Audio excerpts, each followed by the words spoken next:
இனியவர்களே, ஆனந்தமானவர்களே, அற்புதமானவர்களே, இந்த அற்புதமான தருணத்தில் தமிழக முதல்வர் ஜோசப் விஜய் அவர்களின் பிரம்மாண்டமான வெற்றியின் ரகசியம் என்ன என்பது தான் நம்முடைய செய்தி.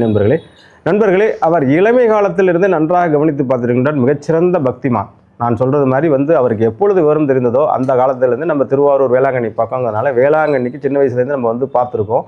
அதற்கப்புறம் ஒவ்வொரு படம் ரிலீஸ் ஆகும்போதும் வேளாங்கண்ணி மாதா வணங்கி அவர் அவ்வளோ கடுமையான பிரார்த்தனை, அவ்வளோ கடுமையான டெடிக்கேஷன், தெய்வத்தின் மீது அவ்வளோ அதிக நம்பிக்கை வைத்திருந்தார்.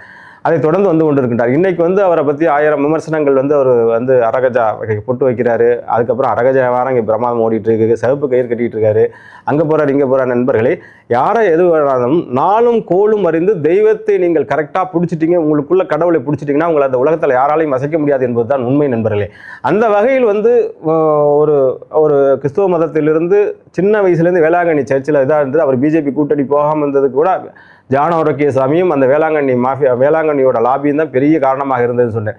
அந்த நம்பிக்கையெல்லாம் உடைத்தெறிந்து விட்டு புசியானந்தரே முக்கால் ஜோசியர், அதை தாண்டி ரத்தன் பண்டிட் அவர் சொன்னார் அப்படிங்கிறதுக்காக அவர் அரகஜா வைக்க ஆரம்பித்தார். அதோடு மட்டும் இல்லாமல் என்று போய் அவர் போன நாள், அவர் போன கோல், அவர் போன திதி, அவர் போன அமைப்பு அன்னைக்கு போய் அந்த திருச்செந்தூர் வேலை தொட்டாரோ அன்னைக்கே அவருடைய நெகட்டிவ்ஸ்லாம் உடஞ்சி எதிரிகள்லாம் காலியாகி அவ்வளோ பெரிய உயரத்தில் போய் நிற்க வேண்டிய அந்த பயபக்தியான சூழ்நிலைகள். நீங்கள் 24 மணி நேரம் கோயிலோட அடிவாரத்தில் இருந்தால் கூட ஒரு நிமிடம் நீங்கள் மனமென்று உருகி வேண்டினீர்கள் என்றால் அது வெற்றி. அது தமிழக முதல்வரிடம் இருந்துச்சு. 2வது, எம்ஜிஆருக்கு அப்புறம் தாய் மூகாம்பிகை போய் வணங்கிட்டு வந்தவங்க உலகத்தில் தோத்ததா சரித்திரம் இல்லை. ஒரு 10 வருஷம் அரசியல் அசைக்க முடியாத சக்தியாக இருக்க போகின்றார் அவர் தான் என்பதற்கு மிகச்சிறந்த உதாரணம் மூகாம்பிகை சென்று வந்தது. அதற்கப்புறம் சீரடி சாய்பாபா. நீங்கள் நன்றாக கவனித்து பாருங்கள் நண்பர்கள், யாராக இருந்தாலும் சீரடி சாய்பாபாங்கிறது ஒரு தனி மனிதன். அதாவது திருப்பதி வெங்கடாஜலம் கட்டமைப்பட்ட நம் காலத்தில் வாழ்ந்த மனிதர்கள் அப்படியே பணமாக கொட்டுது. நான் ஒரு வீடியோவில் கூட சொல்லியிருக்கேன். சீரடியில் ஆட்டிக்கிற கூட்டம் ஒரு தனி மனிதனை வச்சு ஒரு சிட்டியே அவ்வளோ பெரிய கிரியேட்டர்னா அந்த இடத்தோட வைப்ரேஷன். அதுக்கு பக்கத்தில் சனி சிக்னாப்பூர் இருக்குது. அந்த இடத்துல குரு பயங்கர பவர்ஃபுல்லாக இருக்குது. அங்கே சீரடியோட காலடியில் போயிட்டு ஒரு மகான்கிட்ட போய் தொட்டுட்டு வரங்கிறது எவ்வளோ பேருக்கு நாங்கள் 100 யாத்திரை பண்ணியிருக்கோம். அதை போய் தொட்டாலும் அவ்வளோ பெரிய பிரம்மாண்டம். நண்பர்களே, ஒரு மாற்று மதத்திலிருந்து ஜோதிடர்கள் சொன்னார் என்பதற்காக 1000 மடம் நம்பிக்கையோடு போய் இந்த தெய்வங்கள் வெளியிடும்போது அந்த திராவிட கலாச்சாரம்ங்கிறது மறைந்து இன்றைக்கு பார்த்தீங்கன்னா ஸ்பிரிச்சுவல் கலாச்சாரங்கிறது. அது ஏன் சார் அப்படின்னா பிஜேபி வந்திருக்குன்னா அது தீவிரவாதங்கிற போயிடுச்சு. இதை மக்கள் நம்புகின்றார்கள். அதை தமிழக முதல்வர் நம்புகின்றார். அவருக்கே இந்த நம்பிக்கை வரும்போது நாமெல்லாம் பக்தியில் ஊர்னவர்கள், நாமெல்லாம் ஞானத்தில் ஊர்னவர்கள், நாமெல்லாம் இந்த கோயிலும் குளத்தையும் இந்த பரிகாரத்தையும் கரெக்டாக செஞ்சு நாமும் நம்முடைய ஜோதிடத்தை அப்படி பார்த்தீங்கன்னா நண்பர்களே, இப்போ கடகராசிக்கு ஜென்மகுரு நடந்துகிட்டு இருக்கு. ஜென்மகுரு வனவாசம் பெரிய பிரச்சனை சந்திக்கிட்டு இருக்கு.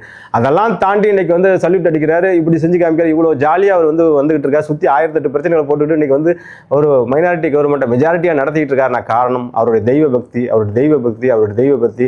எல்லா நாளும் எல்லா கோள்களும் எல்லா சூழ்நிலையும் போய் வணங்கினா நடக்கும்பா என்னன்னு தெரியல. அவருக்கு சரியான வழிகாட்டிகள் வழிகாட்டுகின்றார்கள்.